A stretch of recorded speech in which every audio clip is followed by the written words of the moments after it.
IHN show.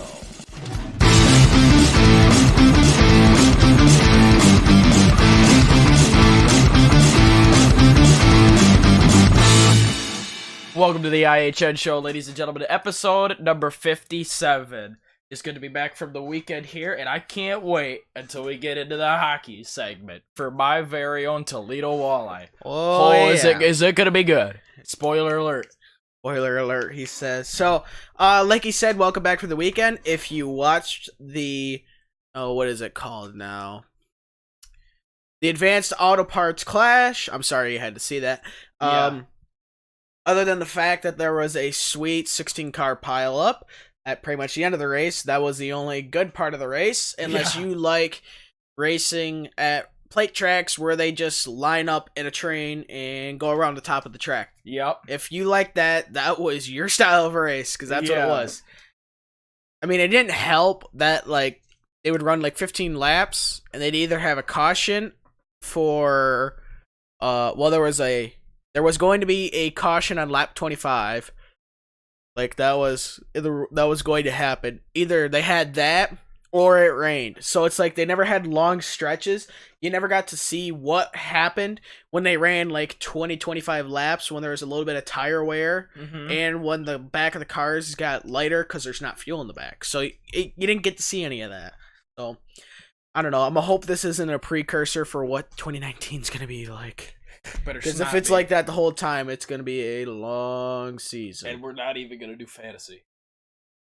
Oh, we'll still do fantasy. Oh, well, that's what I thought. But, I mean, it's going to be freaking dumb. Boring. If it is. Just everybody lemming trading and following the leader.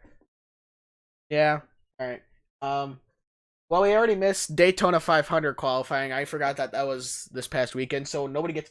No, it doesn't matter. Nobody was probably going to guess William Byron anyways. Oh, he got the pole? He won the pole. Actually, Hendrick got the top 4 spots for qualifying. Unbelievable. Yeah, but obviously only the front row is set. Everybody else has to find their spot, quote-unquote, race in the duels. Yep. So, if you don't know how the duels work, I know this isn't the NASCAR segment, but this is kind of our filler at the beginning. The duels work as, okay, so... in qualifying, Jimmy Johnson qualified 3rd. Chase Elliott qualified 4th. So, Jimmy Johnson's going to be in the first duel, odds. Chase Elliott's going to be in the second duel, even.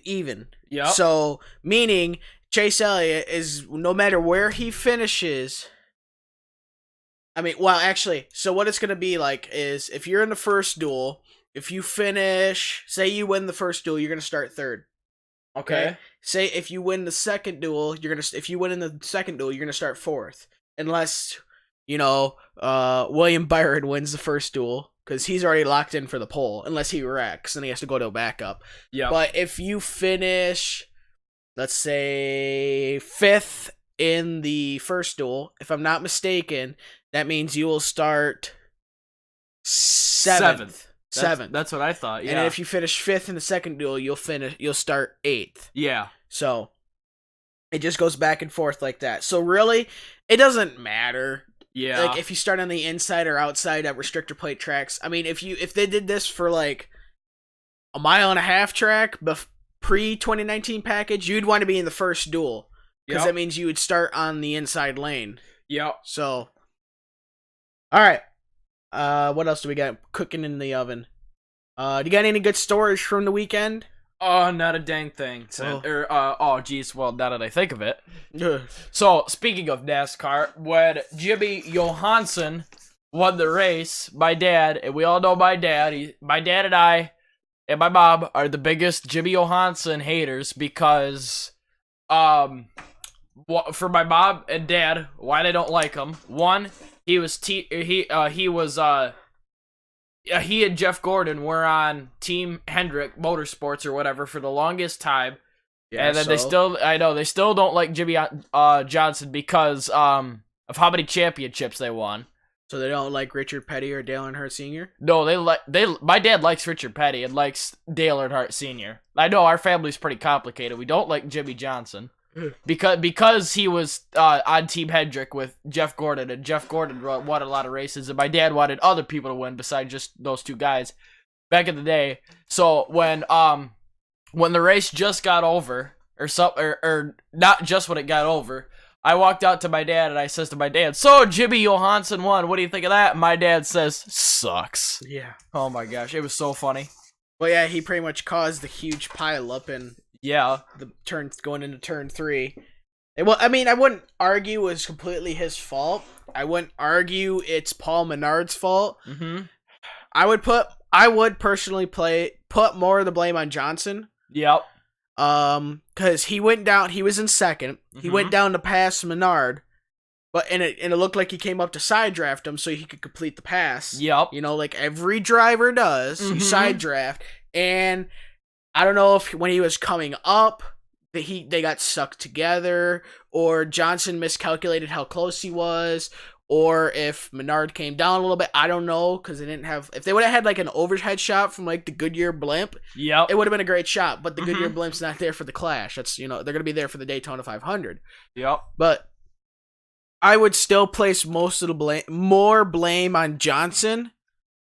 But I mean, Austin Dillon dumped Eric Almirola last year, and that was intentional. This year, Johnson dumped Menard in the Clash, but it was completely unintentional. So, I mean, yeah, play it how you want. Mm-hmm. So, and then there's people arguing that Johnson passed Menard below the yellow line, but if you watch the video, Johnson actually was ahead of Menard by the time they even went down to the yellow line. Oh, okay. So, people have no argument there, in my opinion. Yep. So, but whatever. Menard was spinning. I don't care. So if you have any stories, or if you don't have any stories, you want to go ahead and show and explain the new decor on your shelf.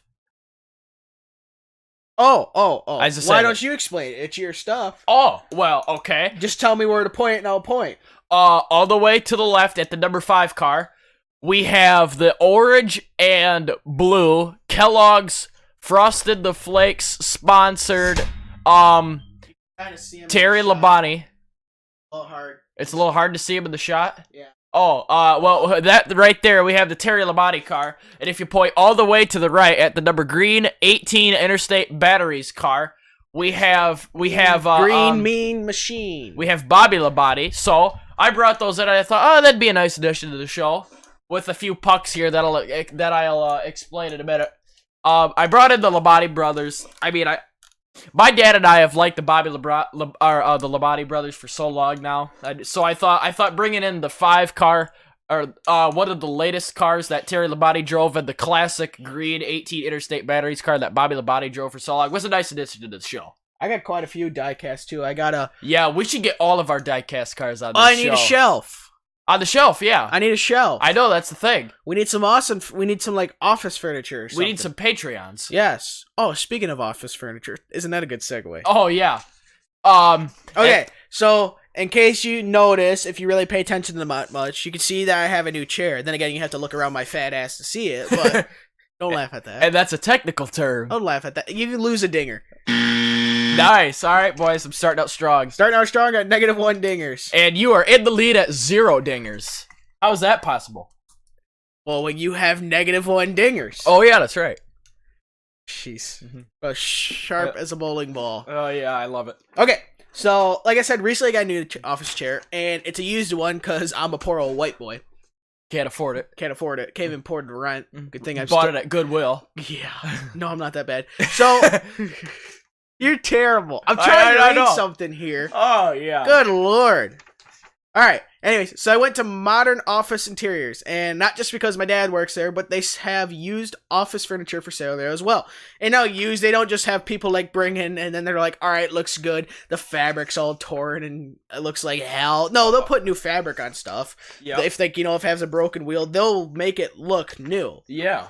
You know? So I got a new chair there for fairly cheap, and there was quite a few other chairs there for just over $100, which isn't bad because most office chairs, decent quality office chairs, go for like over $300 brand new, if not more. So, if you are buying new or building a new office space, you could contact Modern Office Interiors for all your commercial and residential needs.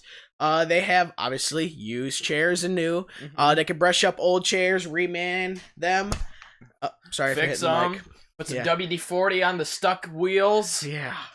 Beat it with a hammer. Get a no wait. That's how we fix it. Oh yeah. What? In a big old pile of duct tape. Yeah, that's right. That'll fix it. Yeah. That's just so it doesn't move on the floor when you're trying to get into it. Oh yeah, that's right. Yeah. And they do other thing make it look like new among other things. They are located in Coopersville, Michigan, and are a local Trendway dealer. Think of it as like a car company. Think of it as like Ford. Ford makes the cars, but Ford doesn't sell the cars. They send them to dealerships. Yeah, right. And then dealership sells the car. That's how office furniture works. Like if you get it from Trendway or the other two that I won't say because that's competition. Yeah, wholesaler and retailer. Yeah, kind of like that. Yeah. Like think of it like the car one was a perfect example. Yeah. Ford makes it, Trendway makes it, and then they send it to the dealers, and then the dealers actually sell it. Yeah. Like I said, think about that. And then Modern Office Interiors sells chairs. To contact Modern Office Interiors, call 616-997-7263 or email Rick at rick.barber@modernofficeinteriors.com. That is 616-997-7263 or rick.barber@modernofficeinteriors.com. Because who wouldn't build a modern office? Pun intended. Exactly. Okay, so with that out of the way, we're going to go into what track am I? Oh, your most... I don't know. You've been doing all right lately. All right. So before we start that, I'd like to have you point out to my 3 pucks that we forgot to do. Oh, yeah, I forgot about that. Oh, yeah. So if you point to the puck on the very bottom... Sorry, busy. That's all right. This one? Puck on the very bottom. I got that as a gift from my mom one year, a Michigan puck. You know, just plain old simple. Bought it from Byron Center. So the puck on the left, that was my uncle's, and then my grandma gave it to me. So, nice little Powerade puck. That is a real. I didn't even know how old that is, but it's nice and old. Considering it has the last NHL logo on it. Yeah, probably 20 years old or so. Yep. And ladies and gentlemen, the most expensive puck in this room, I have a grand... I resemble that remark. Exactly. Oh, puck, my bad. P. Oh, yeah. The most... this is my most valued hockey puck. It's my first ever Griffins hockey puck. And that hockey puck was used during an actual New Year's Eve game against the Texas Stars. I don't even know how many years ago. It would have had to have been at least 8 to 10 years ago. Well, it looks like it says XV on your... 15, okay. I don't know. It's all faded. I don't know. Then it's got to be 12. That's got to be about 12 years ago. And after the New Year's Eve game, they had an open skate, and then I know the mascot of Griff and how that worked. And I know the original mascot of Griff. Really? Yeah. Oh, I know the new mascot and current mascot of Griff. Well, I'll be dang. I know the original. Oh, yeah. The original. Nice. One of the... Because there's more than one. Yeah. There's a skating Griff, and then there's a walk around, do things around Griff. Yep. At least how they used to do it. Yep. So who I know, he made the joke. He's like, yeah, I was third string Griff. I did all the things the other two didn't want. Yeah, really. So, I got that at a New Year's Eve game. They had an open skate. There was and then a bunch of people skating around after the New Year's Eve game. It was really late at night, I think. And then, we did that. And then, we were skating, and there was a guy that was dribbling around a stick and a puck. And I think it was the actual puck used during that game. And some guy who was dribbling around gave it to me. And I thought that was the coolest thing ever. Oh, yeah. And so Griff, me, and a few of my friends were the last off the ice while everybody was gone. It was just us and my friends' moms and my mom and dad and their dads and stuff like that. And then there was this guy here that Griff knew. And what happened was... the guy, Griff's son, who's my friend, went and rang the goal horn, and who Griff knew the guy that rings the goal horn during the games, and so he did that. He went off and then sent me over there, and so that was the day that I rang the Griffins goal horn. Mm-hmm. So I thought that was dope. And then Yeah. that's where the puck came from. So it was some New Year's Eve game, like at least 12 years ago. So, okay. Gosh, I don't remember the exact seats of where we sat, but I know relatively where we sat. It doesn't matter. As it says. All right. Yep. So Anyways, with that, that's the story behind that. We're gonna go on to what track am I? I got my timer loaded. At least it was loaded. Okay. All right. I'll take the book now. I don't think so. Okay. I am a 0.538 mile asphalt D-shaped oval. So really, when I said asphalt, you could already drop Bristol. Yeah. The turns are 13 degrees in the front stretch 4 and the back stretch 3. So it's a relatively flat track. Really, actually, not relatively. It's a pretty flat track. It was opened in 1958. It has a capacity of 12,000.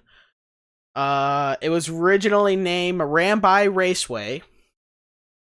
The Speedway is a semi-banked asphalt that spans 0.538 miles. The NASCAR Cup Series competed at the Speedway from 1958 through 1965. The Busch Series raced at the track from 88 to 2000. Wow. Currently, the NASCAR Whelen All-American Series on Saturday nights from late February through November races there. Track also runs various other classes, including super late charger, super trucks, and mini stocks. The Speedway is home of the blank 400, because if I said that, it'd give it away. The Icebreaker 200, the NASCAR Racing Experience, Monster Jam NOPI Nationals, and Horry County Fair, with recent additions of Wheels of Destruction, Thrill Show, and the blank Bike Fest. I have no idea. Oh, that sucks. Yeah. What else do we have here? Over the years, this Speedway has been the training grounds for some of NASCAR's biggest stars, including Little E. Dale Earnhardt Jr. Who? Yeah, former late model stock car competitor in Jeff Gordon. All 4 generation of Petties, Lee, Richard, Kyle, and Adam, and 3 generation of Earnhardts, Ralph, Dale Sr., and Dale Jr., have taken a green flag around the asphalt oval that spans 0.538 miles. Nick Lucas bought the track in 1968, paving it in 1974. Billy Hardy became co-owner in 1987. The Busch Series race in 2000 was the last major NASCAR event at the track. By 2011, the NASCAR All-American Wheel and Late Model Series was the highest level of racing at the track. Would you like the book now? Yeah. All right. I don't think so. State is South Carolina. South Carolina. And it begins with the letter M. In a deal that closed April 2012, Speedway Group Inc. bought the facility, including 48 acres. Robert J. Lutz, one of the new owners, said Lieutenant Governor Andre Bauer arranged for the deal to take place. You have 20 seconds. Bauer said he wanted the track to help improve this city's economy with new events. Upgrades to the track are planned, and plans for the NASCAR racing experience to attract drivers and tourists. One goal is another top-level race. After merging with 2 NASCAR Whelen modified tours at the end of the 2016 season, beginning in 2017, the Unified Tours started its season in this city. What year did it open? You are out of time. Oh, that's bull. You should have just taken the book from me. Oh, jeez. You don't have to wait. Oh, well, I didn't want to look at your computer screen and cheat. Oh, that's fine. I said it opened in 58. Opened in 1958. Yes, ma'am. Then that means that would be, if I can find it here. It'll be around here somewhere. Yeah, I would hope so. It's in that book. I would guarantee it. Is it Myrtle Beach Speedway? That's it. Oh, this says 1957.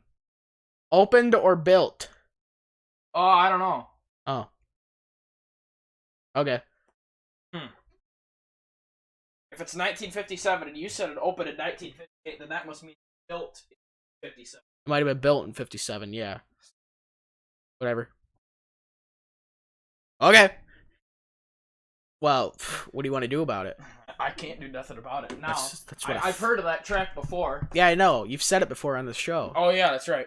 That's why I kind of did it. Mm-hmm. So, alright, anyways, with that, on to IndyCar.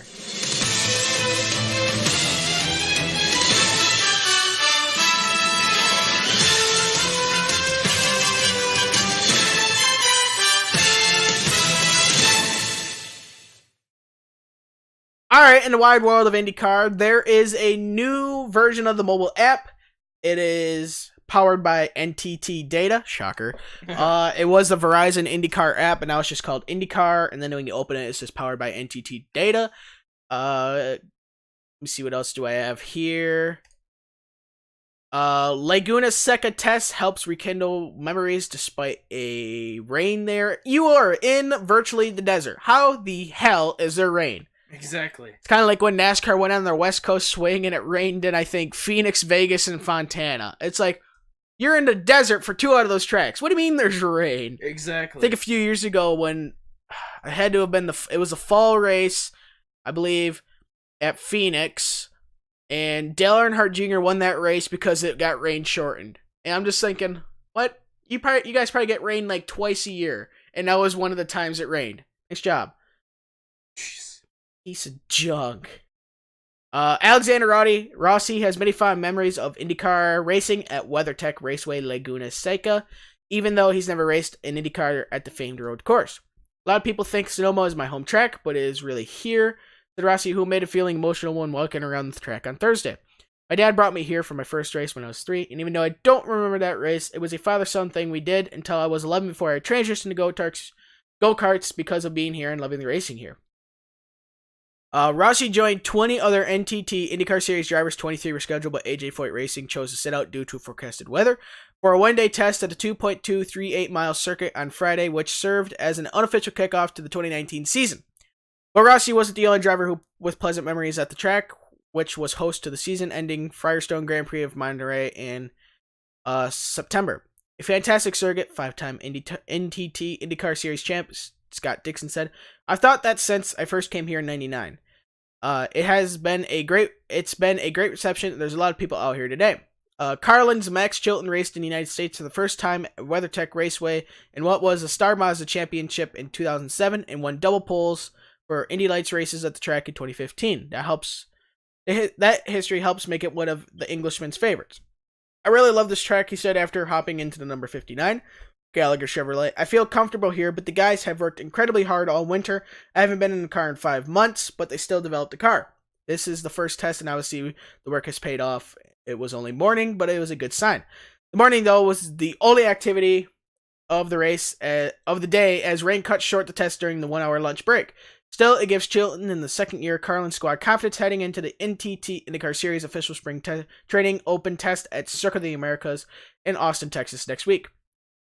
We planned for rain, so we took a chance and used up all our tires," said Chilton, who said he was among the fastest drivers at the test, even though official times were not available.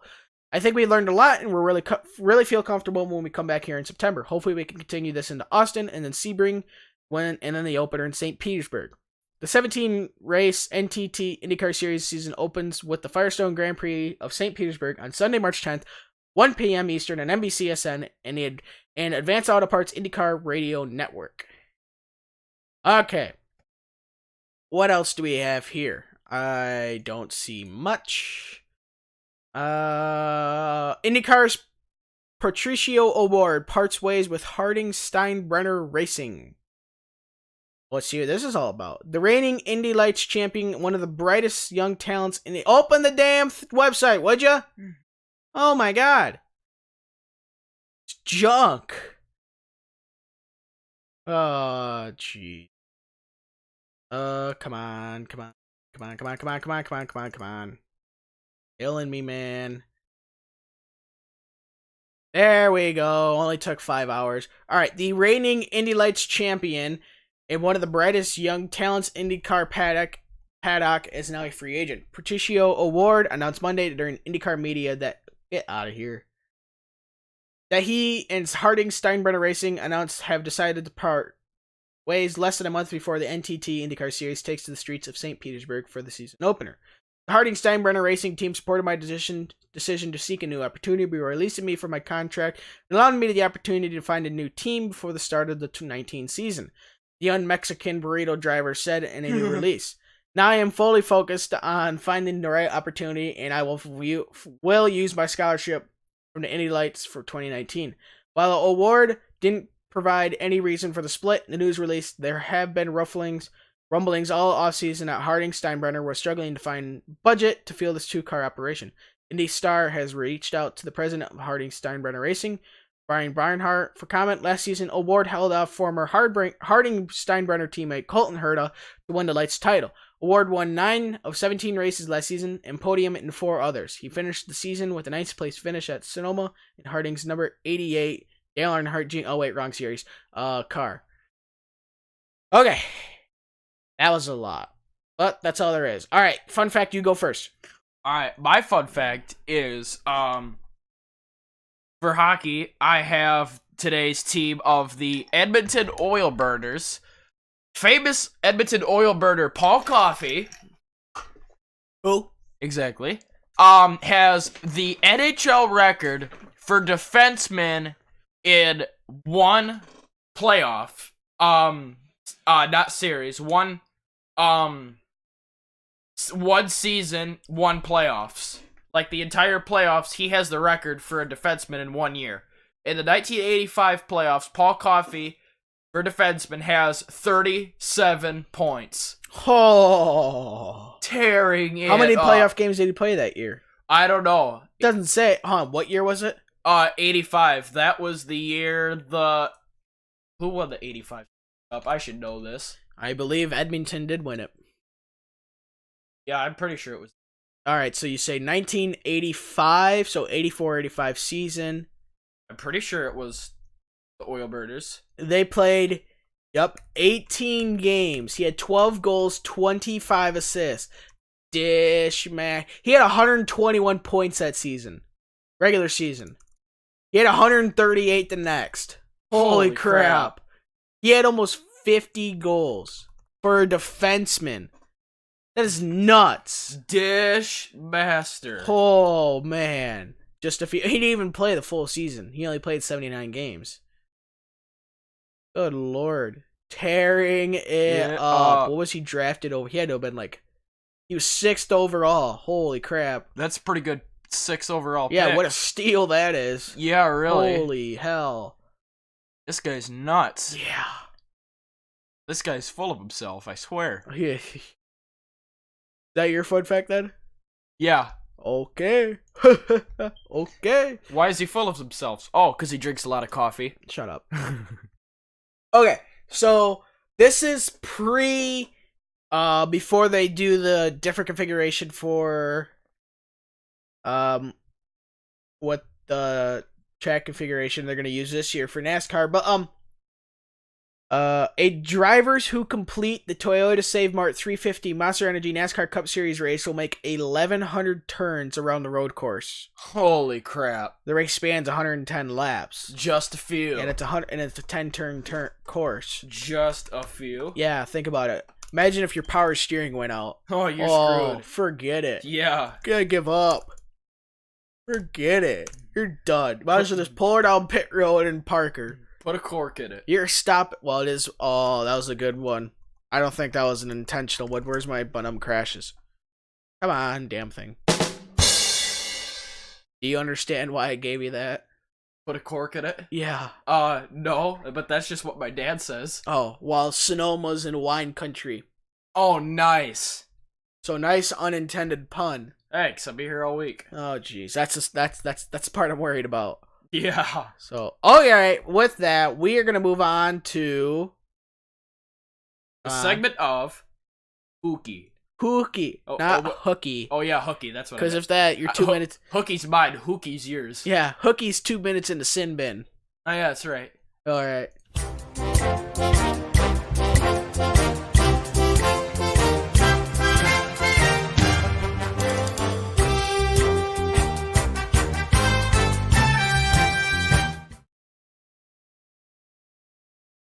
Alright, first we gotta go back to Tuesday, February the 5th, right? No, Thursday. Thursday, alright. Remember, because we did the live stream on Thursday. Oh, yeah, that's right. Alright. So, Thursday, oh, jeez. Circus. Get the button ready, because the Carolina Hurricanes beat the Buffalo Stifle in overtime at PNC Bank Arena 6-5. Damn! No goaltending involved whatsoever. No kidding. Holy crap. Oh, yeah. This is 3 free dingers. Because the other team in Pennsylvania lost to the Florida Panthers in overtime 3-2. That's a free dinger. And they have 22 wins and 22 losses. So, I believe that is 3 dingers. It's up to you. The Islanders beat the Devils 2-1 in a shootout. Nice. Well, hold on. If we go back to the Hurricane game, that was courtesy of Teuvo Teravainen. Oh, sucks. And then in the Panthers, courtesy of who I forgot his first name. Matthias Matheson. No, it's Mike. Mike Matheson, not Matthias. I got it mixed up with Ekholm. Oh, yeah, just totally different letters and everything. Yeah, different teams. Yep. Good lord. With that screw up, you're down to 1 now. Nice. So at least you're not at -1 anymore. Yep. All right, making some new ground there. Copernicus. All right, moving on. Coming for a new record of 22. Yeah, right. Flyers, Kings, go. The Cheesesteaks lost in a shootout to the LA Boogerfligs at Wells Fargo Center, 2-3. Sucks. Horror. They gave the start to Anthony Storlaz. That's why. We got. Oh yeah, this is nice right here. We have the Colorado Avalanche and the Washington Capitals. The Capitals got 4 and the Avalanche got 3 in overtime, courtesy of Evgeny Kuznetsov, a bird boy. Oh, I was just gonna say. Oh, jeez. What were you gonna say? I was gonna do this. He's flying away with the wind. And I says, all right, that's bird boy at it again. Nice. Racking it up. Next we have 2 dingers for the Avalanche being 22-22. All right. That's good. Next we have the Whitey Peg Jets and Les Canadiens de Montreal. The Habs got 5 and the Jets got 2 at the Bell Center. Carey Price beat Connor Hellebuyck. Sucks. Carey Price was standing on his head, I think. I saw the highlights of that game. Next we have the rematch of the battle of the 2007 Stanley Cup Final between the Politicians and the Mighty Quackers of Anaheim, and it was at Canadian Tire Center. Get this: a bad team, the Anaheim Quackers got 0, and a worser team, the Politicians, got 4, courtesy of Anders Nielsen recording the shutout.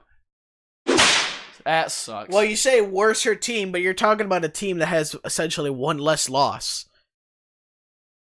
Oh, yeah. I mean, 1 less win, excuse me. Yeah. I mean, you can't really argue that's a worser team. Sure, Anaheim has 7 more points, but that's just because they have, I'm sorry, no, they have 6 more points. Yeah, that's better. Sorry, I did bad math there. I thought it said 9 and Senators had 4, but, because the Ducks have 9 OTLs, and then they also have 1 more win. Yeah. So, equally bad teams, in my opinion. All right. Next, we have the Vegas Golden Knights and the Detroit Dreadwings at LCA Arena. I knew they were going to lose this game, too. Yeah. The Golden Knights got 4, the Dreadwings got 3. Yeah. Get this, dude. Oh my gosh, I can't wait till we get to the 3 stars of the week. The St. Louis Blue Notes, the St. Louis Blues got 1 in Amalie Arena to play the Tampa Bay AC/DCs in overtime, and the Lightning got 0. Oh. Courtesy of their backup goaltender, who probably plays for the San Antonio Rampage in the AHL, shuts out the #1 team in the league. Can you say next Martin Brodeur? No. I know, that's just... But, holy shit. Oh yeah, the St. Louis Blues have 22 into regulation. Oh, but in that holy case crap. then.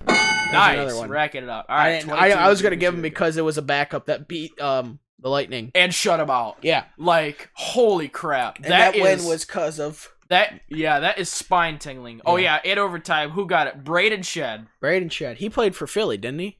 Yeah. Yeah. Did he get... Braden Shed used to play for the Cheesesteaks and the Desert Dogs. Yeah, I remember the Cheesesteaks. Did he just go to St. Louis this year? No, he's been around St. Louis for 2 or 3 years now. Oh, what the hell? Oh, he used to play for the the Howlers. He used to could.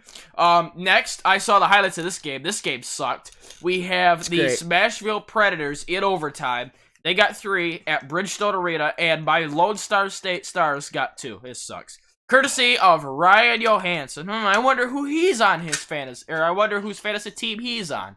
Who? Sucks. Ryan Johansson. Oh, he's not on mine. He's not on yours? No. I think he's on one of our bots then, because he ain't on mine. I have Victor Arvidsson, though. I have Philip Forsberg. That's it. All right, next game. We have the Edmonton Oilburners and the Minnesota Wild at Xcel Energy Center. The Oilburners got 4. The Minnesota Wild got 1. We have the Deadhawks and the Vancouver Killer Whales.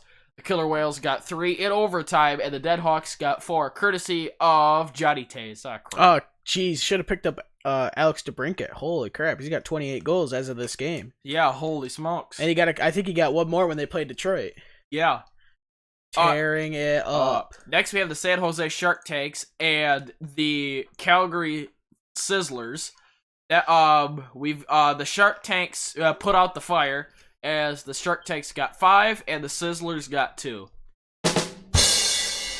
I know, right? Next, we have the Columbus Blue Eyes and the Desert Howlers. The Blue Eyes got 4, and the Desert Howlers got 2 in the desert at Gila River Arena, if that's how you pronounce it right. Gila, yes. It's not Gila. Gila. Right, yeah. This game. The Hurricanes on Friday, 8th. Good job. Friday, February 8th, played the New York Blue Shirts, and the Blue Shirts were celebrating their 25-year anniversary of winning the Stanley Cup, and obviously that curse is still around, as they got shut out by the Hurricanes 3-0. Huh. And that is a serious paddling. Oh, that ought to hurt like hell. All right, and then Saturday, February 9th, the Boston Beaches beat the LA Booger Flings 5-4, and overtime courtesy of Patrice Bergeron on his 1,000th NHL game. Not bad. Yep. Wait a minute. No, that wasn't his 1,000th NHL game. Never mind. Hold on. I think it was 1001. 1001. Yeah. Because, what was it? Was it Thursday? No. Anyways, you look that up. The Sabres beat the Red Wings 3-1. The Wild beat the New Jersey Sinners 4-2. Should have went to church again. The New York Islanders beat the Colorado Avalanche 4-3 in overtime, courtesy of Ryan Pulak. I have that looked up. Okay, go. It was on Tuesday, February 5th, in TD Garden. TD We Don't Care Garden. So is that 1002? No, 1000. No, I'm saying the game that when he played the Kings. Was that game 1002 then? 1001. Oh, that was 101. 1001? Right. Yeah, 1001, yeah. And then game number 1000 for Patrice Bergeron. The Beaches beat the Isles 3-1, and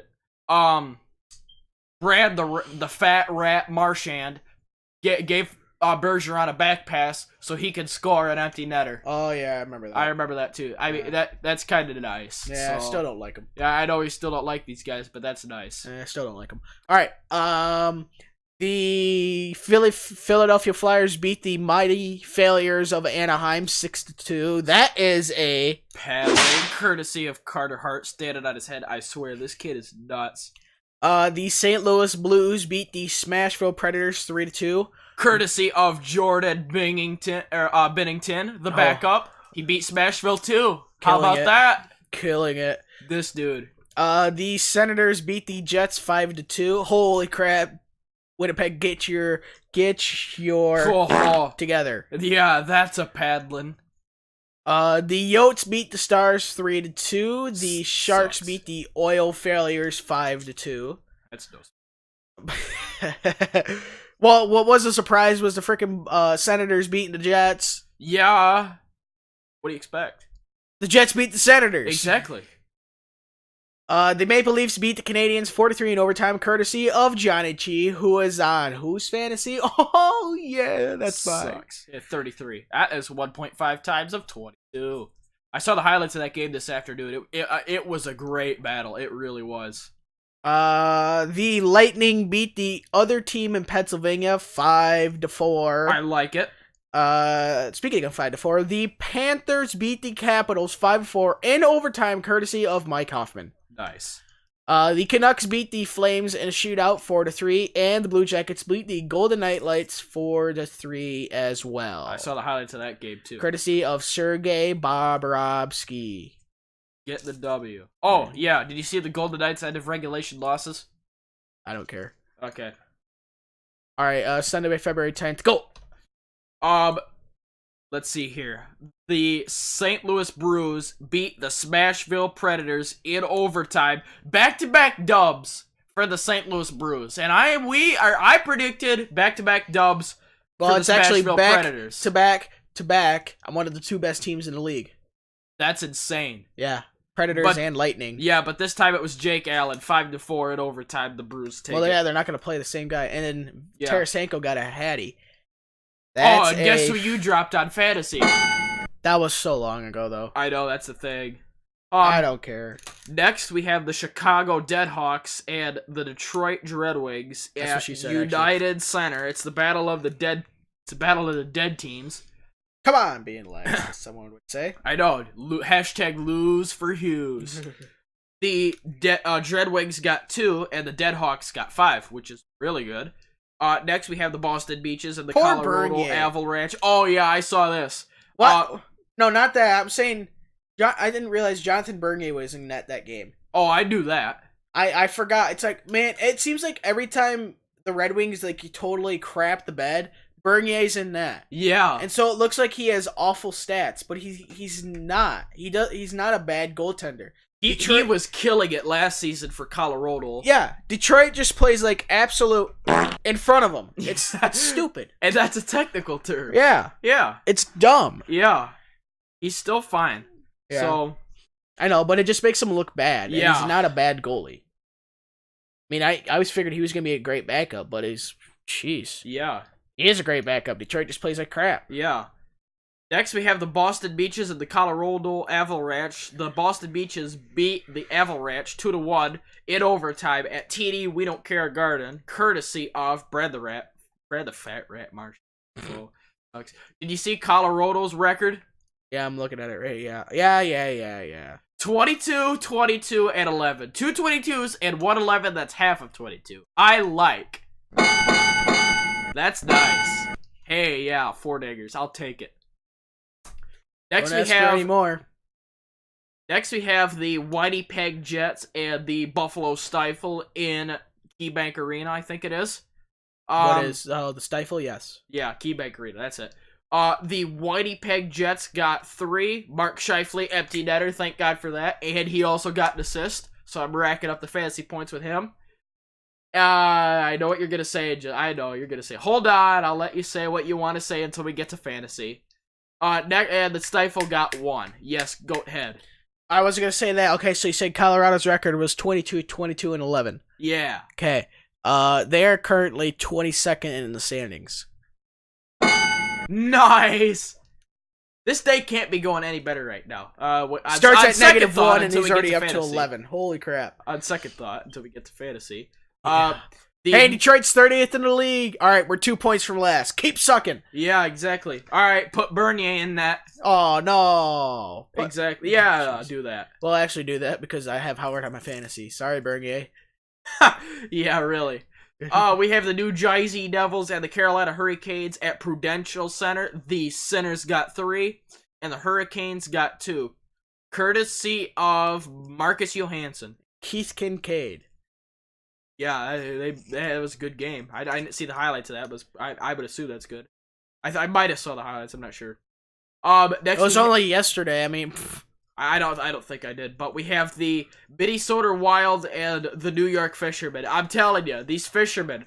The Fishermen got 2. They caught a Wild, and the Wild only got 1. Courtesy of Thomas Grice. Getting the win and only allowing 1 goal against the Minnesota Wild. That's pretty good. Not bad. I saw the highlights of this. This was a ship show between the Tampa Bay AC/DCs and the Florida Panthers in the Battle of Florida. The AC/DCs got 5, and the Florida Panthers got 2.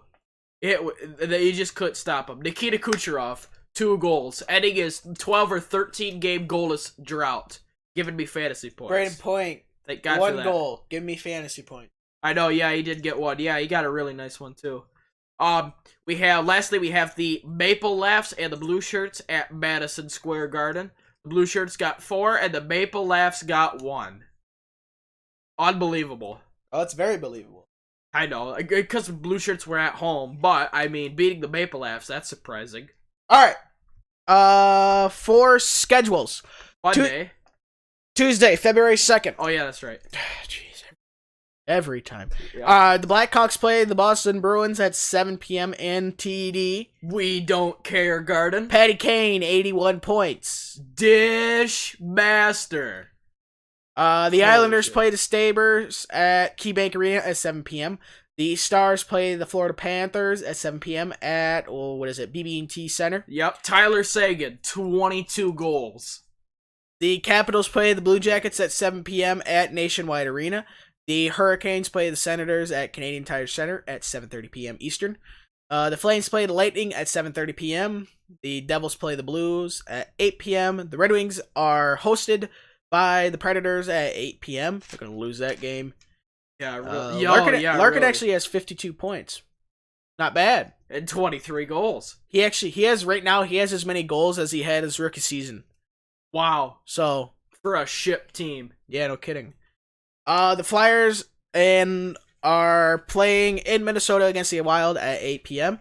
The Jets host the Rangers at 8 p.m. That's a free game, which means that is a free dinger.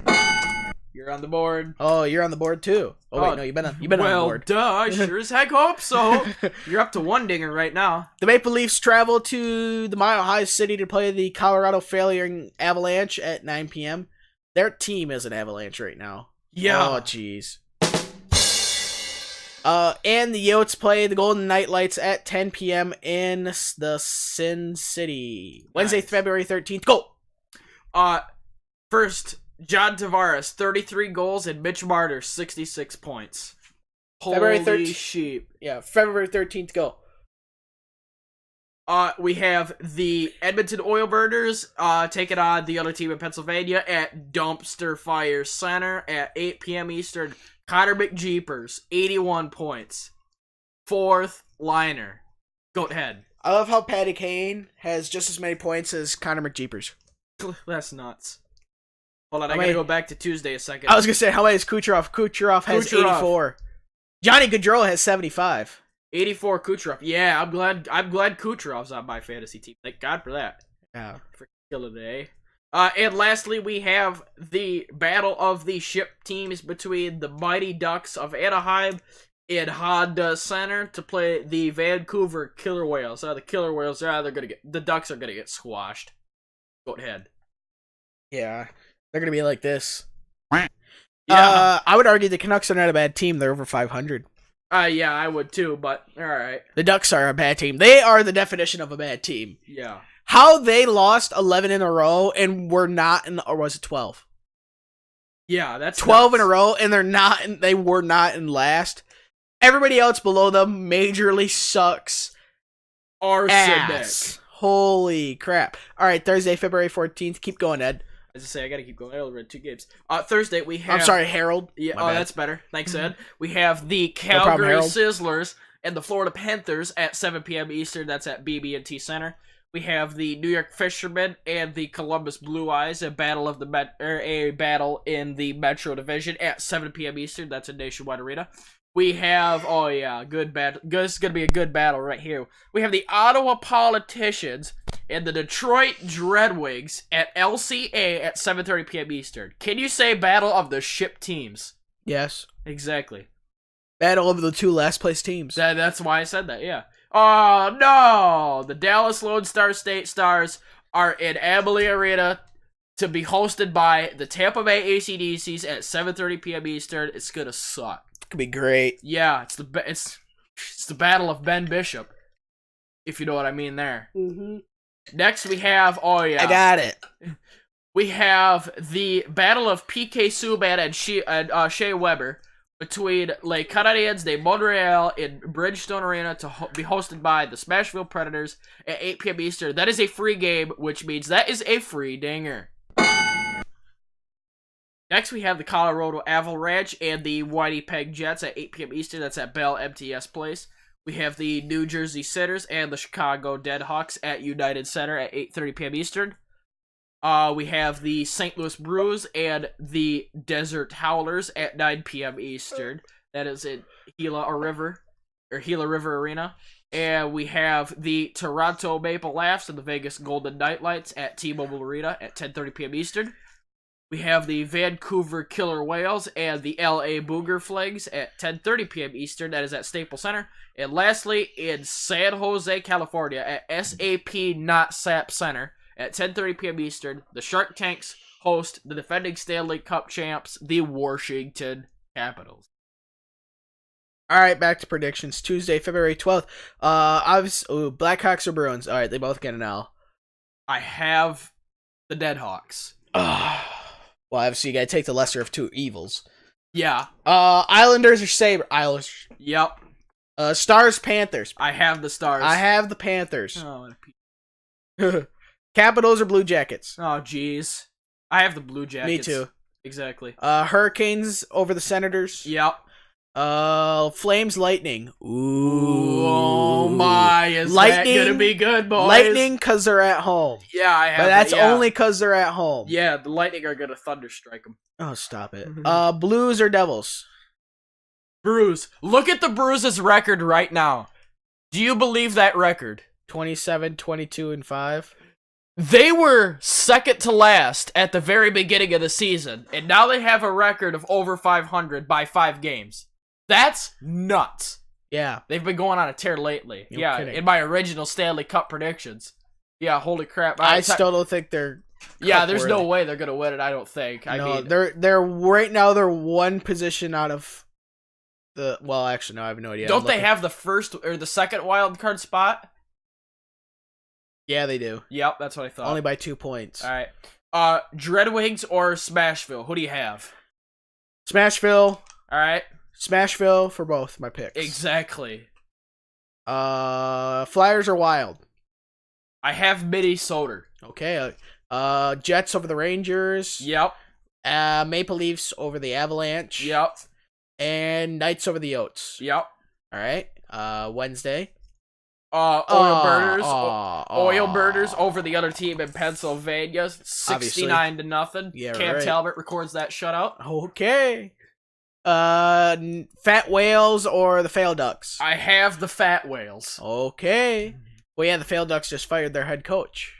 Oh, yeah, that's right. Yeah, they said they weren't going to do that, and then the GM lied. Huh. And now the GM's the head coach. Like, that makes a difference. Flames or Panther? Flames. Yep. Isles or Jackets? Jackets. Ooh, you're pretty quick on that pick. Yep. Senators or Red Wings? I have the Politicians. I have the Red Wings, because the Red Wings shut out the Senators last time they played. Oh, yeah, that's right. Lightning or Stars? Crap. Did we just talk about these two? Do I have to tell you what my answer is to this question? Lightning it is. Yeah, that's exactly right. All right, Preds or Canadians? Original PK or current PK? I have current PK. I do have original Shea Weber. Okay, that works. Jets over the Avalanche, because the Avalanche suck major dong right now. I also have that. Devils or Blackhawks? I have the Deadhawks. Okay. Blues or Yotes? I have the Brews. Maple Leafs or Golden Knights? My 2 picks to play in the finals. Your 2 picks for the finals this year. Yep. Wow. That's crazy. I said that at the beginning of the season. Oh, yeah, mine is Smashville and Tampa. Injury Bug versus President's Trophy champs. Injury Bug coming out strong for the Stanley Cup win, dude. I can't wait to see who's in it this year. Oh my gosh. So who's your pick for these two? The Golden Knights or the Maple Leafs? I have the Golden Knights. It's gonna be a close game. Yeah, I would not be surprised if it went into overtime. You know that Vegas has a very depth team when their highest point producer has only 40 points. Exactly. You know has a team with a lot of depth. Like when you see Nikita Kucherov or McDavid at 84 or 81 points, that's not a very depth team. Well, obviously besides the Lightning, but yeah. Lightning have depth, yeah. But like the Oilers, McJeepers at 81 points. That's not a very mostly when one player kicks out that many points, that team does not normally have a lot of depth. Yep. So, I mean, perfect example, look at the Avalanche. And Nathan McKinnon, Rantanen, and the Landeskog You shut down that whole line and you shut down the whole team. Exactly. That the team has no depth. That's why they can't. Let that's your why offensive team do the work. Yeah, that's why they can't make it through the first round. Yeah. All right. Fat whales or booger flings? I have the fat whales. Sharks or booger fling eaters? Oh my. That is a good game. The Washington Capitals and the San Jose Sharks. That is a really good game. I'm going with the Sharks. I'm going with the Sharks. That's what I have too. All right. TJ Sochi pulls at Austin Matthews. 4 goals and they still lose. I don't think so. All right. I'm gonna go through standings. So you can go through your stuff. All right. All right. So first is obviously still Tampa Bay. They have. Oh wait. All right. Time to get rid of Kucherov. He has less points than what Tampa has. Tampa has 86 points. Kucherov only has 84. Oh, jeez. All right. Trade block. Yeah. You're in a trade block, bud. All right, Calgary, they are 34-15-6 with 74 points. Winnipeg is third, 35-18-3 with 73 points. Also with 73 points in fourth place is San Jose at 33-16-7. The Islanders are fifth at 33-16-6 at 72 points. 71 points is the Toronto Maple Leafs in sixth at 34-18-3. Seventh is Nashville at 33-20-5 and 71 points. The Boston Bruins are 8th at 31-17-8 and 70 points. Montreal is 9th at 31-18-7 and 69 points. Nice. Come on. 10th is the Washington Capitals with a record of 30-18-7 and 67 points. Vegas is 11th at 31-22-4 and 66 points. Columbus is 12th, 31-20-3 and 65 points. The other team, Pennsylvania, is 28-20-7 and 63 points. Carolina is 14th at 28-22-6 and 62 points. How's Carolina doing better than Detroit? That doesn't make sense. Does to me. It's baffling. 15th is Dallas at 28-22-5 and 61 points. 16th is Buffalo at 27-21-7 and 61 points. St. Louis is 17th, 27-22-5 and 59 points. Minnesota is 18-27-24-5, 59 points. Philadelphia is 19, 25-23-7, 57 points. Also with 57 points and a record of 25-24-7 is the Vancouver Canucks in 20th. 21st was 56 points is the Rangers at 24-23-8. Colorado is 22nd, as previously stated. They are 22-22-11 with 55 points. 23rd is Chicago with 23-24-9 and 55 points. Florida is 23-23-8 and 24th with 54 points. Arizona is 24-26-5 with 53 points and 25th. 26th at 24-26-5 is Edmonton Oilers with 53 points.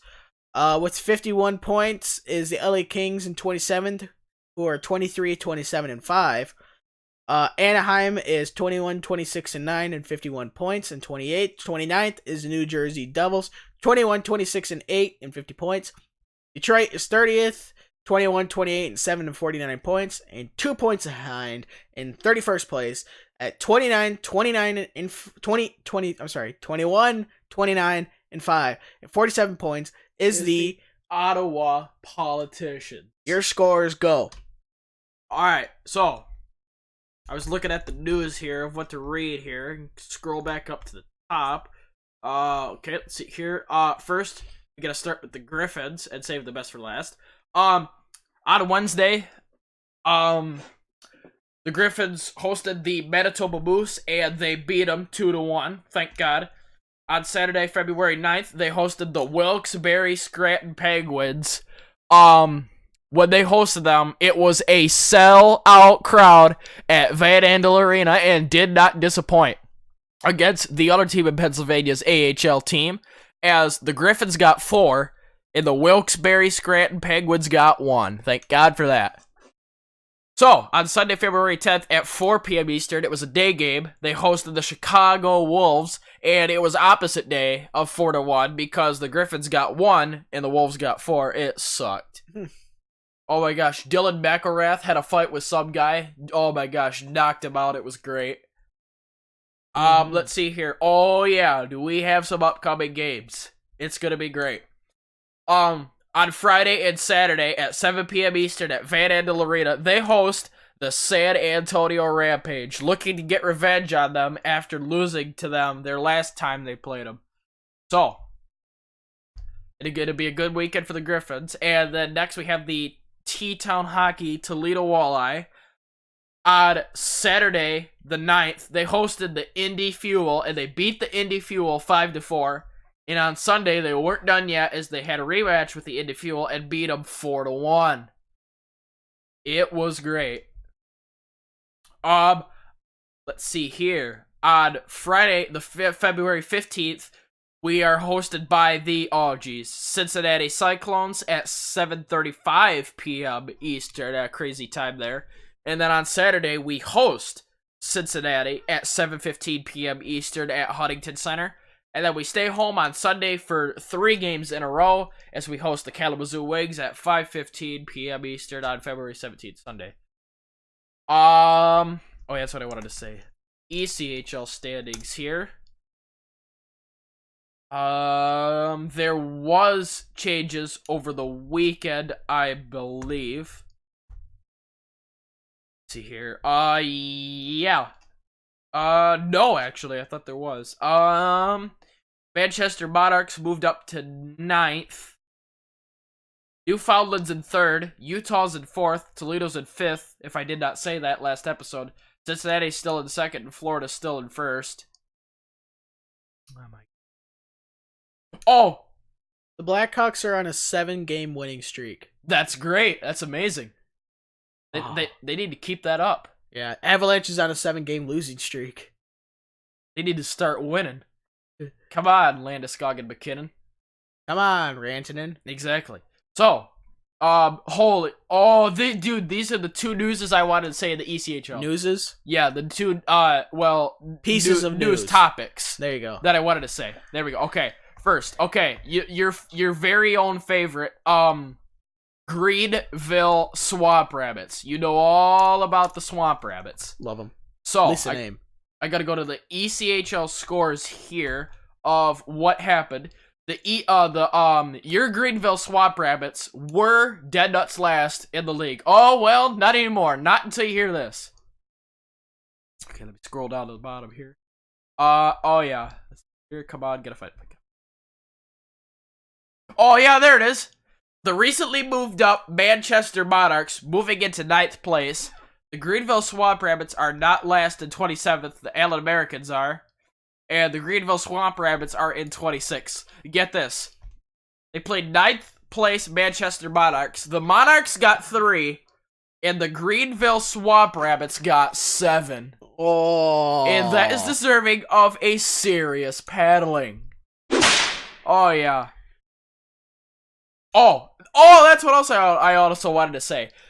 They're on a 2-game win streak from being last in the league. That was their 2nd game they won in a row. The first game they won in a row, they hosted the Maine Mariners.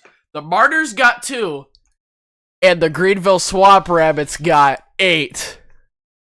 Holy shit, dude. Oh. What a statement by your Greenville Swamp Rabbits. Way to figure it out, boys. Yeah, they're finally doing something with their lives. Kelly Cup, here we come. Yeah, really. Let's see here. Oh yeah, the last thing I wanted to say. In 23rd place, so there's 27 teams in the ECHL. In 23rd place, get this, is the hottest team in the ECHL right now.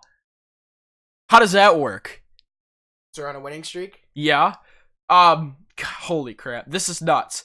With a win percentage of 500 currently right now, the Atlanta Gladiators, who are in 23rd, are the hottest team in the ECHL. In their last 13 games, they are 11-0-2-0. Oh. And they're only in 23rd with a win percentage of 500. Oh, well, yeah. obviously they must have been in last. Yeah, for the longest and time. They must have been in last by a lot. Yeah, or something. Oh, they got something figured out, boys. Holy Here you go. Crap. I think they were in second to last, and Allan Americans were in third to last. I'm pretty sure. That's number 15 for you. That seems about right. Nice. All right. On to fantasy. Unless you're... Hold the phone. Oh, you're not done yet? We are not. I am not done yet because what I needed to do here is we're gonna go through that I haven't done a long time. The OHL and the WHL and the USHL standings. I cannot do the QMJHL because of the French jock names that these teams have are just too hard to pronounce. Jockstrap names. Yeah, exactly. So, I'm going to stick to Or, as I like to say, the very up names they have. Yeah, really. So, I am going to start with the OHL. The number one team in the league, obviously, is the Ottawa 67s. And for the first time in this OHL season, we have 3 teams already going to the playoffs in early February. We have teams going to the playoffs. The Ottawa 67s in first, the London Knights in second, and the Sault Ste. Marie Greyhounds are in third, and they're going to the playoffs right now. Nice. So, holy crap. This is the OHL, correct? Yeah, this is the OHL. Okay, that's what I thought you said. Oh my gosh. Huh. Yo, get this. I'm getting it. There's 20 OHL teams. The Flint Firebirds, they've been in last this whole season. First round draft pick, here we come. Woo! First overall. The Kingston Fort Knacks in 19th are the coldest team in the OHL. In their last 11, they are 0-10, 0-1. So they're pretty much 0-10 and 0.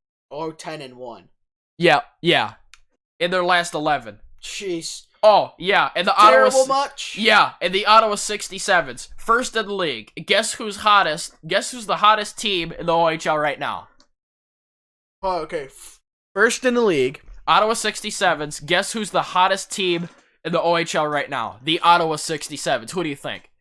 Because if the Kingston Fort Knacks are 0-10 and 1 in their last 11, ironically, the Ottawa 67s in their last 11, they are 10-0 and 1. I ship you not. Isn't that ironic? Those two must have played each other. Yeah, really. 11 times. Yeah. So, with that, we will now move on to the WHL. We have the Prince Albert Raiders. Holy crap. They're still in freaking first. Hold on. I gotta say the Ottawa 67's record. Holy crap. Holy smokes. Dude, the Ottawa 67s and the Prince Albert Raiders have been in first for pretty much the whole freaking season, and their record is nuts. The Ottawa 67's record is 49-3-2. That is a serious... Oh, come on, I didn't play. On the rest of the league. Yeah, and... How many points do they have? 90. That's more than Tampa. I did that in my head, 90. How close is the next team? How close is the next team? After the Ottawa 67s is the most popular OHL team in league history, the London Knights. Oh, wait a minute. Oh, 85 points, not 90. They have 85 points. And the London Knights are 5 behind them with 80 points. Okay, so they're not paddling the rest of the league. No, so they're only up by 5 on London. Yeah. And holy shit. Holy dude, you're gonna love this. Alright, so the Prince Albert Raiders first, the Everett Silvertips, who are leading the US division right now, which is your Portland Winterhawks, Seattle Thunderbirds, who else? The Spokane Chiefs, and what is the other team in our... I can't remember. Don't know, don't care. Everett is second, and Vancouver is third. Those teams are going to the playoffs. As of this episode, the Prince Albert Raiders are 45-7-0-2. Can you believe that? Yes. This says the Nigeria Ice Dogs are second. The Nigeria Ice Dogs? Oh, it's Eastern Conference. Never mind. I thought it said, never mind, overall. Yes, the third place team is in the OHL is the Sault Ste. Marie Greyhounds, and they're at 76 points. So I'm talking about the WHL. I know, I was going to the OHL, because I wanted to see how far the difference was over the last team. But in their conference, in the Eastern Conference for the OHL, the Nigeria Ice Dogs are second, and they're 14 points behind Ottawa. Holy shit. So far, Ottawa, London, and Sault Ste. Marie are on the playoffs. Yeah. So I'm pretty sure Ottawa's gonna get the letter Z for regular season champion. Yeah, no kidding. Along with Prince Albert. Okay, so the Prince Albert Raiders are 45-7-0-2, and the Everett Silvertips are 38-13-1-1. The Prince Albert Raiders have 92 points, and the Everett Silvertips are in second with 78 points. That is nuts. Holy crap. I can't imagine what he's thinking. He's just thinking, holy shit. It's a difference of 14 points. Good lord. Alright. Let's see, I gotta wait until he gets back here. Muskegon Lumberjacks are second in the league for the USHL. The Tri-City Storm passed us, rats, by 1 point. Let's see here. I think that's after this, I think that's about it. So, as I was just saying, in the USHL, the Muskegon Lumberjacks are not first in the league anymore. Can you believe that? Sucks. Who passed us? Well, you just told me, so yeah, I can believe it. Yeah, who passed us? The Tri-City Storm by 1 point. Sons of bitches. It is a dog fight for that first spot. Ugh, cheapers. Oh yeah, and then did you also hear what I also said? I had Prince Albert, they have 92 points, and Everett, they have 78 points, who are in second. They're whooping the league. That's a difference of 14 points. The margin of error between first and second. Hold on. That's nuts. How many points do they? They have 90. 92. 92. Second place has what? Everett has 78. Okay, I thought you said 76. I'm like, you might want to do your math there again. Nope. Okay. So, holy crap, it's going down. Yeah, no kidding. So, when we get to the end of the season, I'll tell us the Memorial Cup champion for all of them, the Kelly Cup champion, and I forgot what the rest of the names. Or that's the ECHL's, the Kelly Cup. The what is the Memorial USHL. Cup is all of them. The WHL, the OHL, the QMJHL combined. What is the OHL? I should know the OHL stuff. Hold on, let me see. Dang it.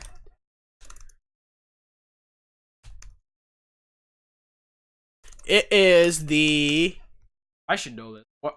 It says the Ontario League Showcase Cup. Ontario League Showcase Cup? More commonly known as the OHL Cup. That's what it says.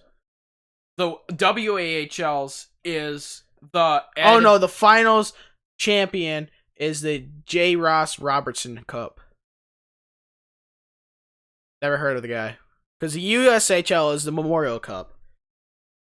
What now? The USHL is the Memorial Cup, last I checked. No. Oh, it's the Clark Cup. That's right. Yeah, the USHL is the Clark Cup. That's it. Yeah, I knew that. The Memorial Cup is the winner between the hosting team, the WHL champion team, the OHL champion team, and the QMJHL champion team. Oh, because the WHL Cup is like the Ed Conowith Cup? The Ed Chinaweth Cup. Chinaweth, alright. Ed Chinaweth. Hey, it's got your name on it! Does it really? Yeah, Ed. Oh, jeez. Thanks, Harold. No problem. Ed. That's gonna be, like we said, that's gonna be our second show, the Ed and Harold show. Ed and Harold show. What do you talk about? Not a dang thing. Yeah, that's right. It's gonna be more like this the whole time. It's gonna be a ship show. That's just the ending. Oh wait, I forgot. That's our current show. Yeah. Oh jeez, I forgot. Yeah, there ain't no difference. Yeah. All right. Time for fantasy. Yeah. All right, for fantasy, I am kicking some major A right now. Not really. Yeah, right. Yeah. I beat him to end his losing streak of 11 weeks in a row. He has 2 losses, and both those losses has come from moi. Yours truly. That's right. Sons of beaches. I beat him 439 to 416.7. By what? 12.3? Yeah. Yep. And then my bot paddled your bot by almost 100 points. Dang near. 346.7 to 251.8. That 95.1 points. Yeah, that is like a serious paddling. Yeah. So this week I should play your bot. Yes, I play do. Your bot. Yep. I am. Well, I have to actually start my players first so I can get. The most don't do that into the mic, please. That was an accident. Sorry. What I meant to say was thank you for reminding me. I meant to do that too. Is start my active players. I give him a mute button and he still burps into the mic. Well, this is a ship show. I know, but still, come on. I am projected to lose by 2.5 points, but obviously the projection was wrong. Yeah. So, all right, Let's see what the projection is. Oh, I am gonna paddle your bot by like 60 points.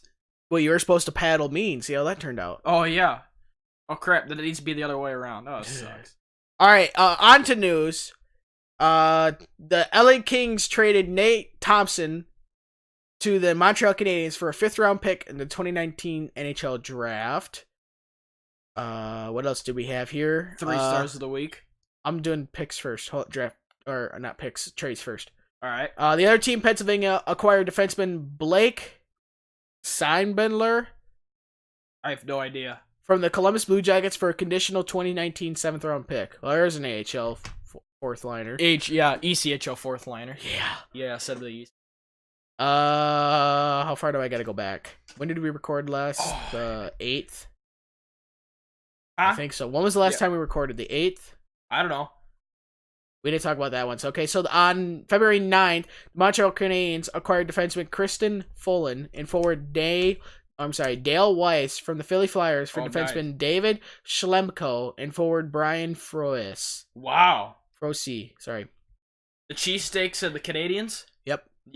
On February 8th, the Coyotes acquire forward Emil Pettersson from the Nashville Predators for forwards Laurent Dupin and Adam Helowicka. Laurent Dauphin. Laurent Dauphin and Adam Helowicka. That first one is jockstrap French. Yeah, no kidding. All right, that's that. Now you can do your 3 stars. Okay, now I can do my stars. All right. Speaking of backup goalies. Yeah, speaking of backup goalies, guess who's first in this week's 3 stars of the week? It is not Carter Hart. It is Jordan Binnington. Oh, we're gonna get into his stats in a second. Patrice Bergeron with his 1,000th game. Not because of that, but overall he got second. And Dylan Strome for the Deadhawks got third. All right, Dylan Strome goes first. 7 points in 3 games, 2 goals and 5 assists. Holy crap! Patrice Bergeron, 7 points in 4 games, 4 goals and 3 assists. And Jordan Binnington, holy crap! This backup that I've never heard of. Have you heard of him before? Nope. Because I haven't. He went 3-0-0 for used to be bad team, but now they've gotten good. In these 3 games that he played, he has a goals against average of 1.31 and a save percentage of .954. Holy sheep. And 1 shutout. Yeah, that's right. Oh, man. Can you believe that? Yeah, I'm looking at it. In the 3-2 victory over the Panthers on February 5, he made 22 saves. Stop it. That's nice. That's real nice. Okay, is that all you got? Yeah, go ahead. All right. Corey Crawford practices but is unsure of return date with the Blackhawks. The Blackhawks are deciding whether to buy or sell at the trade deadline. I think they should buy. Yeah, no kidding. The Stadium Series ice baking truck arrives in Philadelphia. Got hungry, apparently. Yeah. The cheesesteaks came and filled themselves up. No kidding. Ducks general manager Murray says taking over for fire coach Carlisle? Carlelli? Carlisle, yep. That's what I thought, Carlisle.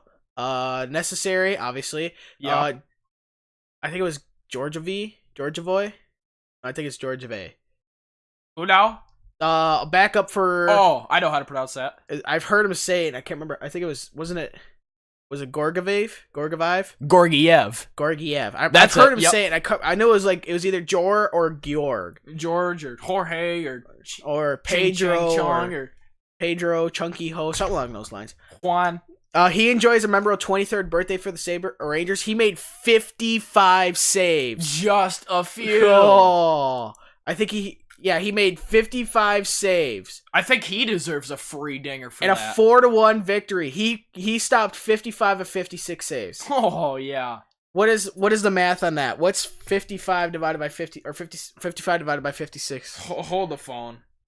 Let's see what that is. That is a save percentage of .982. Oh, man. Can you say next Martin Broder? No, because that's that's one good game. Zuccarello hopes for trade resolution with the Rangers soon. Stadium Series warm-up. I don't care about that. Oh, yeah, that's right.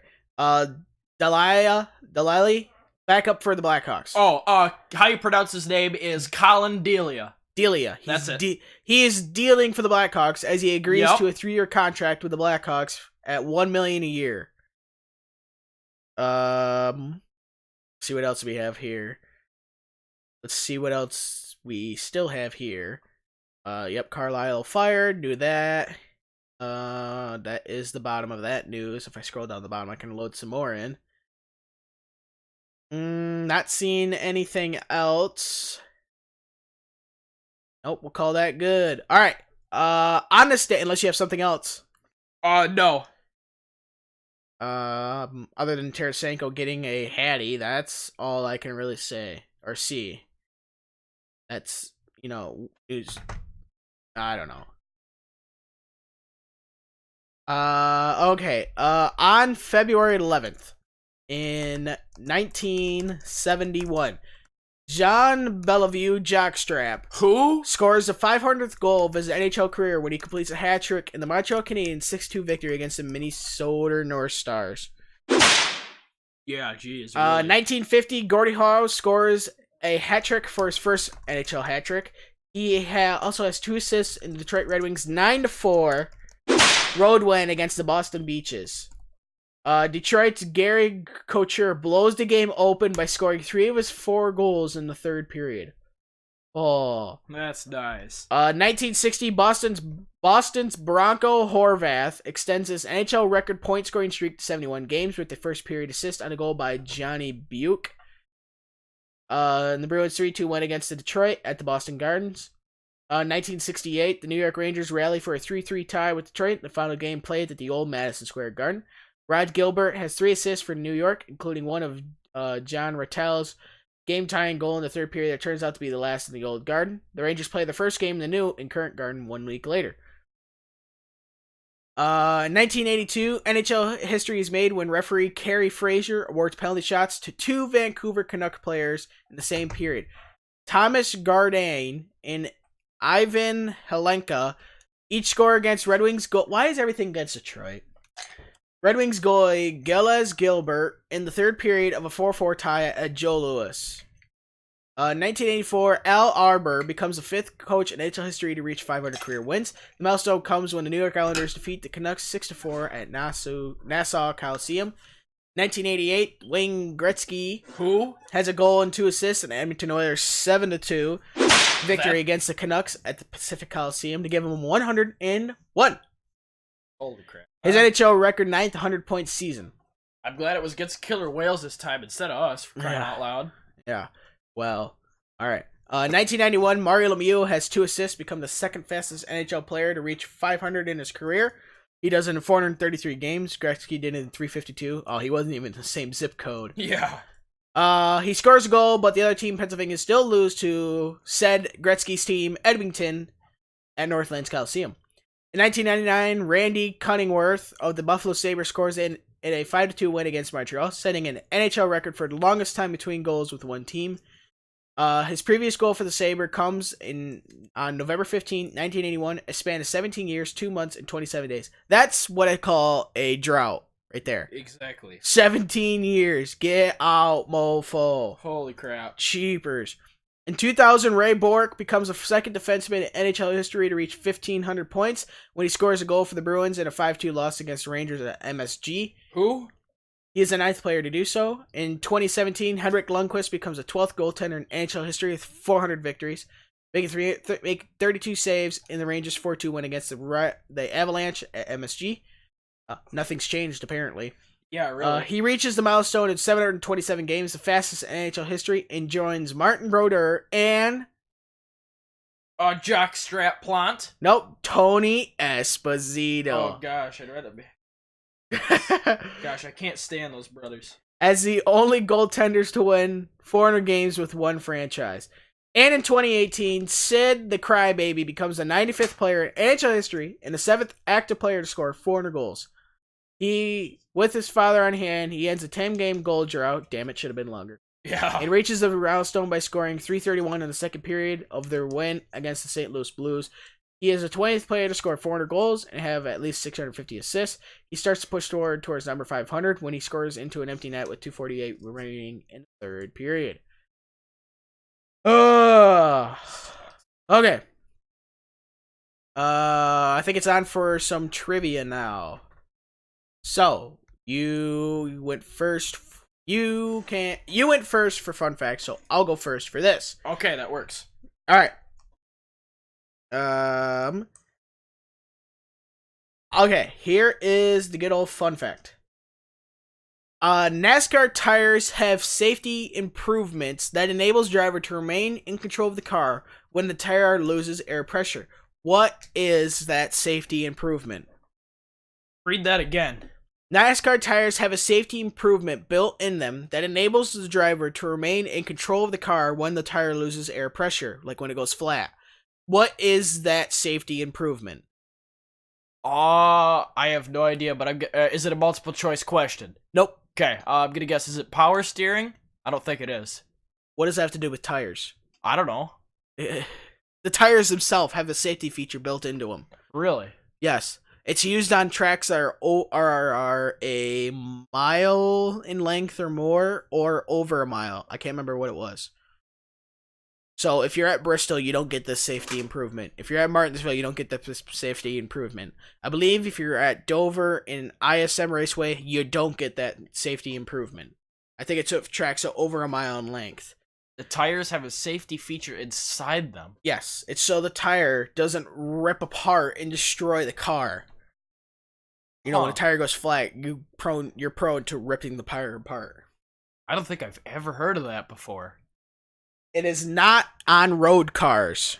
This is something that is specifically NASCAR. It might be in other racing series, but this is something that is specifically NASCAR. Okay. It says, this is part of the answer. I'm not going to give it away. It says, ideally, if the main part of the tire starts to go flat or blows apart, this blank blank remains intact, giving the driver some grip at the corner of the car and making it possible to drive around to the pits without destroying the suspension. Ooh, he was testing the suspension. Yeah, he was. I have absolutely no idea. Well, it's not power steering, I can tell you that much. Yeah. Come on. I'm sure you've heard of this before. Doubt it. Oh, I think you have. Come on. What letter does it start with? I. Starts with the letter I? Yes, it is 2 words. Starts with the letter I and it's 2 words. Come on, you know this. You have 35 seconds.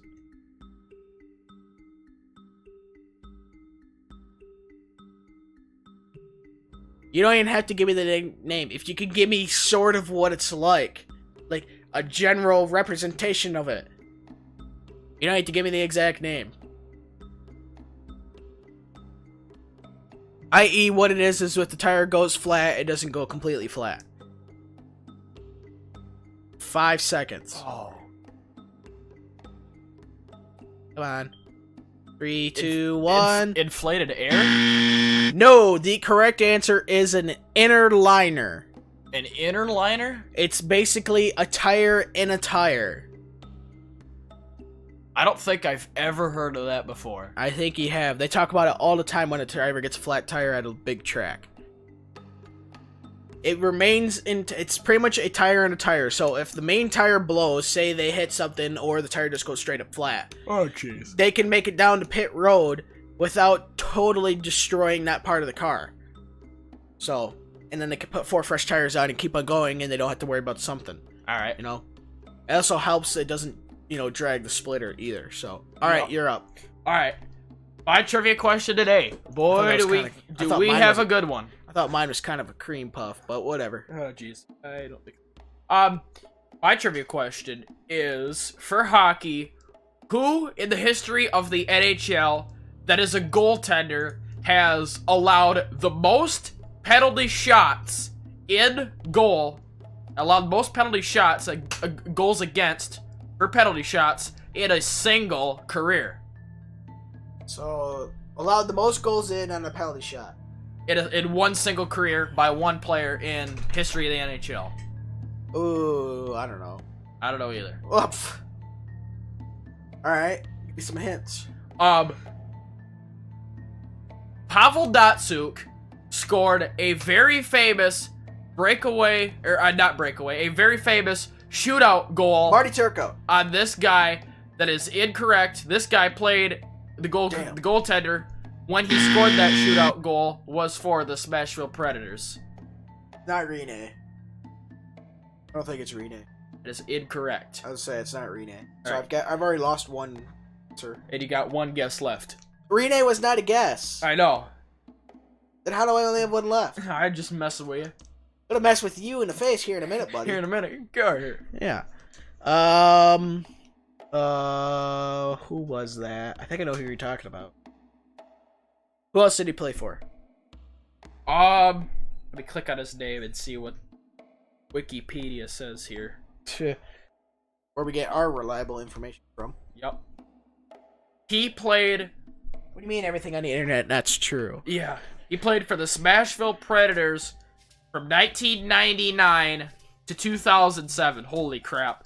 Played for the Florida Panthers, I remember that, from 2007 to 2011. Played for the Washington Capitals from 2011 to 2012. I did not know that. And the other team in Pennsylvania in 2012-2013. And the other team in Pennsylvania's AHL team, Wilkes-Barre Scranton Penguins, for 2 games with 1 win and 1 loss in the 2013-2014 season. And called it a career. 700 games played exactly. 300 wins exactly. Not bad. A little under 500, but... Yeah, he's dang near 40,000 minutes.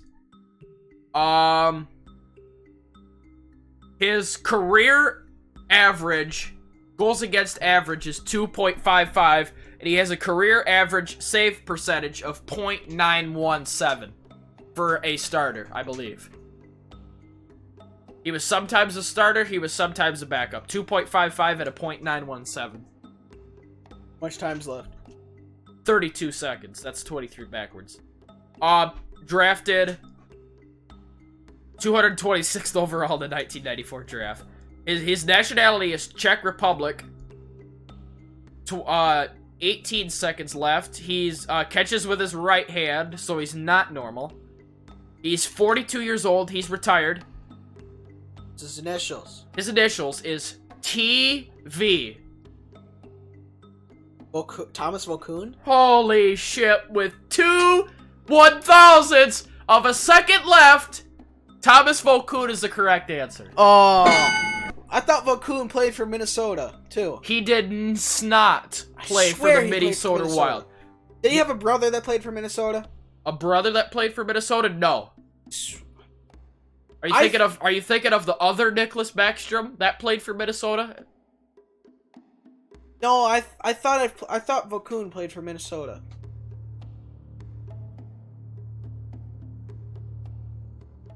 Like, even if it was Nope. No? It's not on his Wikipedia stats. Huh. Okay, whatever. Alright, I guess with that, we're gonna go move on to the NASCAR and drinking.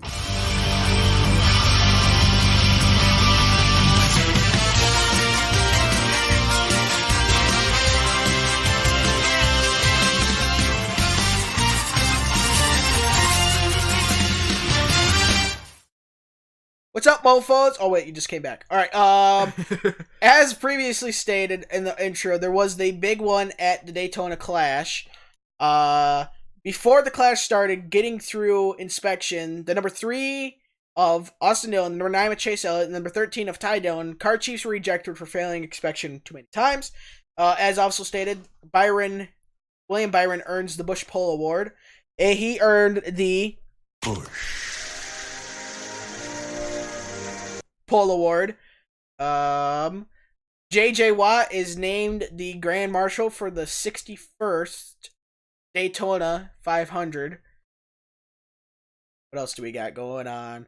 Oh, football could be coming to NASCAR's Daytona International Speedway. Oh, jeez. The infield was built big enough when they redid Daytona. They renovated it. The infield was built big enough to where it could house a football field. Should have built a hockey rink instead. Put a hockey rink in a football field. Yeah, I know. There's plenty of space. Oh yeah. What was I gonna say? Oh, football has been played at the track before. Long ago when the track first opened. What did it say? High school and college games were held at the track between when it opened in 1959 through 1975. That's that. Jimmy Johansson feels remorseful but defends his NASCAR Daytona Clash driving. Again, I don't think he intentionally decided to wipe out Paul Menard in front of the field, but hey, as the sign over there we have happens. So yeah. And then also Chase Elliott caused a wreck in the 2019 Busch Clash practice involving Kevin Happy Harvick, Ryan Rocketman Newman, Chase Elliott, and your favorite driver in the number 11 FedEx Toyota Dennis Hamlin. Jeez, I say that once, now you can't get rid of saying it. I know it sucks. A horror. Yeah. That's all I got for really NASCAR news. All right. So the Gander duels, as of right now, look like a pile of. Yeah. No. Oh, it doesn't that tell me? Are the duels set for the Daytona? Yeah. Come on. Tell me the. Okay, it doesn't tell me that. All right. So with the duels coming up, we will do. Well, I don't know who's in the first or second duels. That's the problem. It doesn't tell me. SOBs. Come on. Piece of junks. All right, let's see what we got going. Okay, now I think I found it. All right, in the first duel of 21 cars, Duel 1, it is William Byron, Jimmy Johnson, Daniel Hemrick, Martin Truex Jr., Brad Kay, Paul Menard, Kyle Busch, Kevin Harvick, Tyler Reddick, Ricky Stenhouse. Oh, yeah, I love him. Daniel Suarez, Chris Buescher, Ryan Rocketman Newman, Ryan Truex, Ryan Pierce, Matt DiBenedetto, Bubba Wallace, Matt Tifft, not Matt DiBenedetto, Lightning McQueen, Parker Kligerman, Landon Castle, and the number 52 of, I think it's Cody Ware, but it doesn't actually say. And then in the second duel, it is first Kurt Busch, Austin Dillon, Chase Elliott, Eric Almirola, Denny Hamlin, Brian Blaney, Ty Dillon, Clint Boyer, Ross Chastain, Eric Jones, Joey Logano, Casey Mears, Corey LaJoie, Michael McDowell, David Reagan, Jamie McMurray, Kyle Larson, BJ McLeod, Brendan Gaughan, Joey Gase, and Alex Bowman. So, we will see how that turns out. In the first clash, who is your... I know this doesn't matter right now. I know, for fantasy, yeah. Who do you think is gonna win? Just for grins and giggles. Not Jimmy Johansson. That much right. I'll go with Chase Elliott. Chase Elliott's in the second duel. Oh, wait a minute, never mind. Who's gonna win the first duel, huh? Yeah, it's the first duel. I'll go with Kevin Happy Harvick. Alright. I'm gonna go with let's go with I'm gonna go with BK. Brad Keselowski won this race. Booger Fling. And then the second duel, who is your choice? Chase Elliott. SOB. I'm gonna go, if you pick Chase, I'm gonna go with Ricky Stenhouse. No, he's in the first duel. I'm gonna go with double A, Eric Almirola. Anti-aircraft. Oh, wait a minute, that's not right. So, that's a good pick. Yeah, it's not a bad pick. Alright. He won the race at Talladega.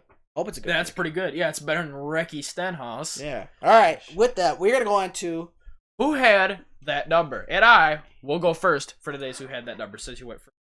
Alright. Okay. Okay. So, today's Who Had That Number? I don't know. For hockey, as always. Sure. I'm going to stick with my 2006-2007 theme here. I know I've been doing 22 a lot, so I'm going to change it up, and I'm only going to go down just a little bit, all the way down to today's key number of 12. Who had the number 12 for the Ottawa Politicians in the 2006-2007 season? Number 12, 2006-7 season. For the Ottawa Politicians. I need more than that. Oh, and the Eastern Conference champions that year. There we go. Thank you. I said it suddenly came out of me. Alright, I was about to read the first clue. Alright, first clue is he was born on June 5th, 1980. He is age 38. Born in Peterborough, Ontario, Canada. Home of the Peterborough Petes. He is 6'1", 217 pounds. Yeah, he's 270 pounds. Yeah, big boy. He's the next Chara. Centerman, right-handed shot. Oh, big boy's gotta eat. He is 44th overall when he was drafted. That's double 22 in the 1998 draft by the Politicians. Played for the Peterborough Bees, not the Wolves, Petes, in the OJHL. That's weird. And then played for Sudbury. The Ontario Junior Hockey League? Must be. Yeah. I think that's gone now, or I don't know. I'll look that up. In the 1999-2000 season, he started play with the Ottawa Politicians, and it ended in the 2010-2011 season when he was traded in the middle of the season to the Smashville Predators. In the 2010-2011 season, he was traded. And in the 2017-2018 season, he retired with the Smashville Predators. Goat head. It is the Ontario Hockey League, and you get a free dinger. Nice. Because they have 22 teams. Nice. Alright, anyway, they were founded in 54. Keep going. Okay. I got a really big hint at the end. But the big hint is a dead giveaway. Alright. I'll take it now. No, I'm good. You got $1 left. What boy again? What the hell? Let's see here. Come on. He was nominated for the Frank J. Selke Trophy once. What it? I don't think. No, I was gonna say no. Piece of junk. During his time for the Ottawa Politicians, he was the alternate captain, and during his time with the Nashville Predators from 2010 to 2018, I believe he was the captain. If not the alternate captain, one of them. Okay. I'm not going to tell you his initials, because with 17 seconds left on the clock, I'm going to give you a big hint now. Your big hint, with 12 seconds left, is this man, recently retired, is married to Carrie Underwood. Mike Fisher. That's it! With 6 seconds left, he got it. He gave you his frickin' initials. What the hell was that? I don't know, but that was a weird glitch. I know. I accidentally hit, the pause button, and then I hit the thing to play it, and it, did... Here, that's better. Yep. That was weird. I was like, I broke it. It's gonna blow up. Jeez. Alright. Yeah, that hint definitely gave it away. Yep. So. Alright, my turn. Alright, who wore the number 26 for the New York Islanders in the 2013-2014 season? Number 26, the 13-14 season. 26, eh? Yes, eh? He is a 6'2", 218 pounds, not 17. Born January 19th, 1984, so he's 35, from Austria. He's a left winger, shoots right. Obviously, his national team's Austria, like I said. He was drafted 5th overall in the 2003 draft by the Sabres. 5th overall. His playing career is from 2014 to present. I'm not going to tell you all the teams, because if I say one, it's a giveaway. He signed a 3-year deal with Buffalo on the September 3rd, 2014, and began playing with the Sabres in the 05-06 season with their AHL affiliate. He had a promising rookie season with 25 goals and 48 points in 81 games for the Sabres. His performance tailed off the playoffs, managing 2 goals in 10 games. Recorded his best statistical. There are a lot of S's right here, all right? Give me a break. Words are hard. I know. Statistical season the following year, in 2006-2007, when he played all 82 regular season games for the Sabres, scoring 43 goals. Tied for 5th in the league in 41 points. Oh, I know who it is now. Is it Thomas Vanek? Yes. Nice. At $1.35. Nice. Okay. So. Okay. All right. That's all I've got now. So. All right. What that? Time for, unless you got anything else to add. Nope, time to go home. That's right. All right, well, thank you very much for watching this episode of the IHN Show. We certainly hope you enjoyed. If you did enjoy, please like down below and then subscribe to our, God damn these S's. Subscribe to our channel. Damn it. So you can be up to date on new video releases and hit the little bell icon so you can be notified when we do upload a new episode. If you'd like to help us make the show better and easier for us to produce and in turn be more productive, please support us on Patreon. Link to that down below. And it will show on the outro screen. Where was I at? If you'd like to contact the show, it is ihnshow@gmail.com. And that will be in the description and on the outro screen. If you'd like to start a conversation in the comments, please do so. We just request there's no mean or vulgar language. Just use common sense before we type. We're all here for good fun. If you'd like to download our podcast rather than watch it, you can download it on Podbean or Apple Podcast. We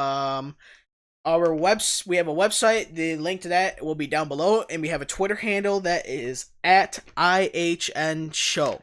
So, all right, white flag is in the air. You got anything to add? Not a dang thing. You never do. Uh-huh. Right. Sable. Lap at Bristol it is. Yeah. All right. Sable gong show. What do you expect? Same old Ed and Harold show. Yeah, the Ed and Failure show. Yeah, really. So, all right, with that, the checkered flag is in the air. Have a great rest of your week. The duels are on Thursday.